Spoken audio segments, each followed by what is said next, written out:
यात्रा जो निकली है बिहार में, जनता जवाब मांग रही है निर्वाचन आयोग से कि वोट चोरी क्यों कर रहे हैं और कैसे उसको अंजाम दिया जा रहा है, उसका पूरा प्रमाण राहुल जी ने दिखाया है। अभी कोई जवाब इलेक्शन कमीशन के पास नहीं है और हमें लगता है कि ये यात्रा जनता के साथ जुड़ने की यात्रा है।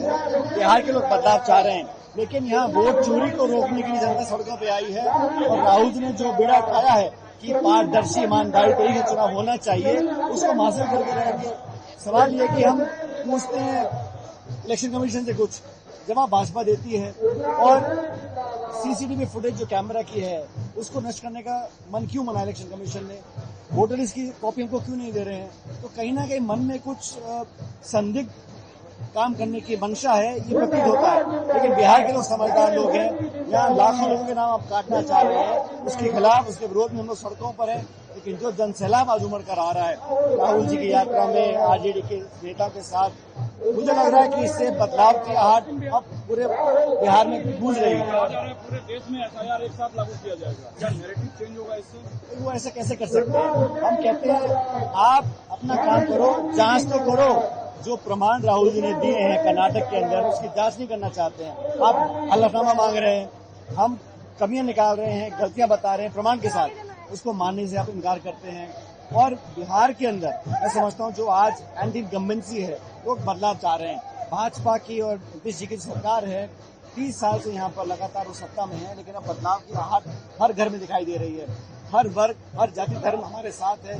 लेकिन राहुल जी की यात्रा ने आज एक पूरा देश ने संदेश दिया है कि हम मनमानी तरीके से निर्वाचन आयोग को वोट चोरी नहीं करने देंगे। इस बात पर हम लोग कायम हैं। क्या पीएम मोदी के मां का वाकई अपमान हुआ है? नड्डा साहब से लेकर अमित शाह तक सामने आए, एक जो वीडियो सामने है, क्या उसमें मैं इसकी निंदा करता हूँ, इसकी भर्त्सना करता हूँ। कांग्रेस पार्टी का उससे कोई लेना देना नहीं था, यात्रा निकल चुकी थी। अब इतने सारे हजारों लोग हैं, मंच पे कोई चढ़ जाए और अपशब्द भाषा का उपयोग करे, उसको मैं कतई सही नहीं मानता हूँ।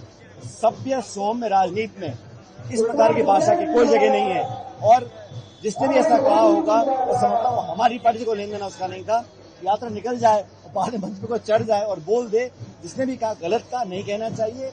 और समाज में, चर्चा में, राजनीति में इस प्रकार के शब्दों का प्रयोग की तो कोई स्थान ही नहीं है। और हम लोग, हमारी पार्टी महात्मा गांधी की पार्टी है, हम लोगों ने कभी इस प्रकार की बातों को सपोर्ट नहीं किया, आगे भी नहीं कर सकते। अब तो भागवत साहब खुद कह रहे हैं कि 75 साल वाली कोई बैरियर नहीं है। अब कोई उन पर दबाव आया होगा, पहले तो कहा था उन्होंने एक बार कि एक समय होता है उसके बाद लोगों को काम नहीं करना चाहिए। अब कुछ दबाव आया होगा कि अपने बयान से पलटे हैं, उनका अंदरूनी मामला है, मैं समझना नहीं चाहता हूँ। लेकिन एक बात सच है कि जो दबाव अमेरिका हम पे डाल रहा है, उसको काउंटर करने के लिए जो स्ट्रैटेजी हमारी होनी चाहिए थी वो नाकाम रही है।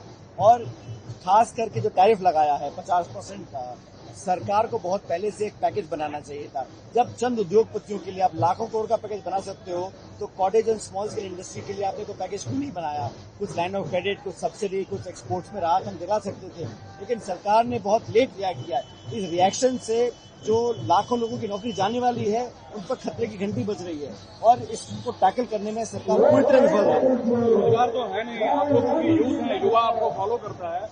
भाजपा साहब को एक परिवार को 3 बच्चा पैदा करना चाहिए। ऐसा है, हम लोग पॉलिटिकल पार्टी हैं, हमें जो देश के नौजवान आज ऐतिहासिक बेरोजगारी है उसका सामना करना पड़ेगा। और जो सत्ता में बैठे हैं वो सिर्फ प्रवचन देंगे, लोगों को भ्रमित करेंगे और ऐसे कानून लेकर आएंगे जो विपक्ष को डराने धमकाने के लिए यूज किया जाए, उसका कोई जनता सपोर्ट नहीं करना चाहेगी। अभी भी जो बिल पेश किया है कि 30 दिन के बाद लोगों के पद चले जाएंगे, मैं समझता हूँ 96% ईडी की जितने छापे और रेड हुई हैं विपक्ष के ऊपर हुई हैं और उनका कन्विक्शन रेट 1% है। तो आप आरोप लगा दें किसी को और जेल में बंद कर दें और उसकी बाद उसके पद छीन लें, मैं समझता हूँ ये सिर्फ विपक्ष को डराने के लिए और संभवतः नीतीश कुमार जी और नायडू जी को जरा सतर्क रहने के लिए ये प्रकार के कानून बनाने की कोशिश करें। लेकिन आप लोग इतने लिबरल क्यों हैं? जब मन होता है केजरीवाल को आप लोगों के नाव पे सवार हो जाते हैं। आप कह रहे हैं कि हमारे सारे नेता को मुझे जेल भेजा गया और गांधी परिवार को छोड़ रखा है नेशनल हेराल्ड केस में।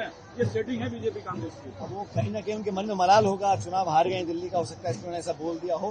लेकिन न्यायपालिका अपना काम कर रही है, सब सामने देख रहे हैं और हम लोगों ने कभी पीछे नहीं हटे हैं। चाहे ईडी हो, चाहे इनकम टैक्स हो, सबने तमाम कोशिश कर ली, लेकिन उस तथ्य भी तो हो, उस प्रमाण भी तो हो। किसी के चाहने ना चाहने से थोड़ा ऐसा होता है। न्यायपालिका है, कार्रवाई एविडेंस है, इसके हिसाब से कुछ चलता है।